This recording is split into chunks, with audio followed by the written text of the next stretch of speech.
अरावली की पहाड़ियों के बीच स्थित एक प्राचीन महल की कहानी है। इस महल का नाम था चंद्रमहल और यह अपने अद्वितीय वास्तुकला और अद्भुत कला के कारण प्रसिद्ध था।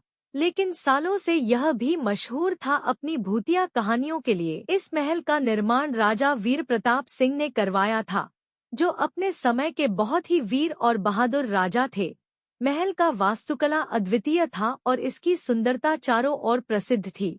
लेकिन एक दुर्भाग्यपूर्ण घटना ने इस महल को अभिशापित कर दिया। राजा वीर प्रताप सिंह की बेटी राजकुमारी मृदुला अपनी सुंदरता और ज्ञान के कारण प्रसिद्ध थी।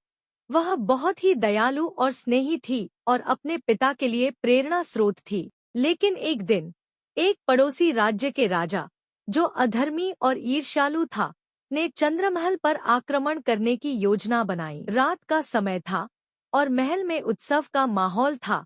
राजा वीर प्रताप सिंह ने अपनी बेटी की बुद्धिमानी और साहस को देखकर उसे राजमहल के सुरक्षा का भार सौंप दिया था।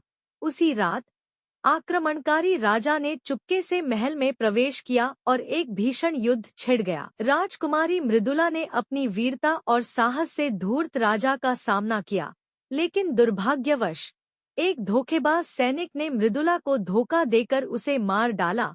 उसकी मौत के बाद कहा जाता है कि उसके आत्मा ने महल को कभी नहीं छोड़ा। उसकी आत्मा महल के हर कोने में महसूस की जाती थी। महलों में रात होते ही राजा वीर प्रताप सिंह ने देखा कि उनकी बेटी की आत्मा रोते हुए महल के गलियारों में घूमती थी।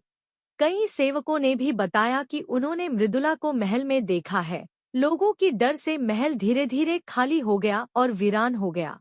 सालों बाद एक युवा पुरातत्वविद, जिसका नाम था अर्जन, चंद्रमहल की कहानियों से बहुत प्रभावित हुआ। अर्जन बहुत ही साहसी और जिज्ञासु था और उसने ठान लिया कि वह इस रहस्य को सुलझा कर रहेगा। अर्जन ने महल का दौरा किया और वहां की हर कोने को बारीकी से देखा।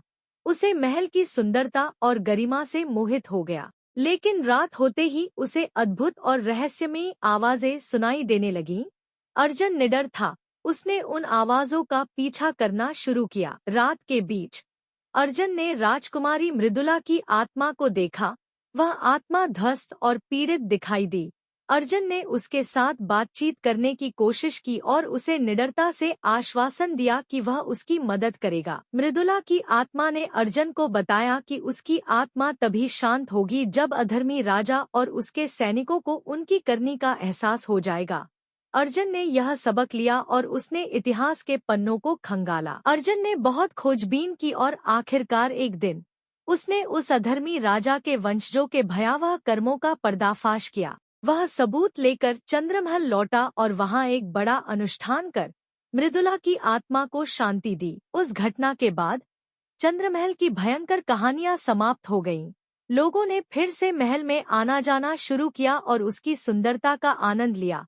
अर्जन की बहादुरी और असाधारण कथा ने उसे एक महानायक बना दिया। आज भी चंद्रमहल अपनी रहस्यमयी महिमा और अद्वितीय वास्तुकला के लिए प्रसिद्ध है, लेकिन लोगों को मृदुला की आत्मा का साया अब कभी महसूस नहीं होता।